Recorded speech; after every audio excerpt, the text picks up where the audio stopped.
Assalomu alaykum aziz o'quvchilar. Bugun men sizlarga oddiy tajriba orqali ma'lum bir fizik qonuniyatlarni tushuntirishga harakat qilaman. Demak, kuzatamiz.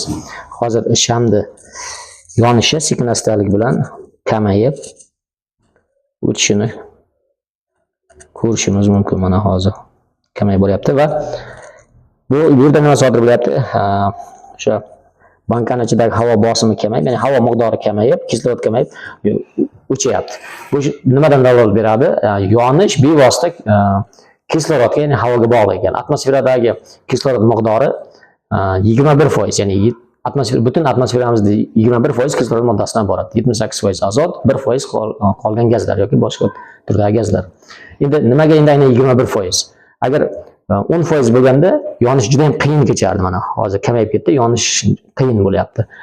Agar 10% o'sha yong'in chiqqanda yonishni kamaytirish uchun suv sepamiz yoki o'sha tuproq sepamiz, ya'ni kislorod bilan kislorodni to'sib qo'yamiz. Natijada yonish sekinlashadi. Endi agar 21% dan oshib ketsa, oshib ketganda edi atmosferadagi kislorod miqdori, unda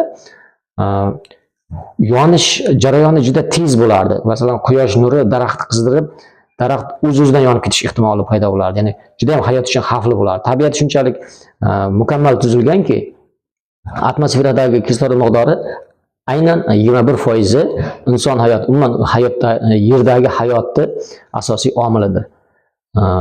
Video agar sizga qiziqarli bo'lgan bo'lsa, like bosib, kommentariya yozib, qo'llab-quvvatlab qo'ying. Kommentariyalarda yozib qoldiringizlar, yana ba'zi bir fizikaviy savollar bo'lsa, tushuntirishga harakat qilaman. E'tiboringiz uchun rahmat.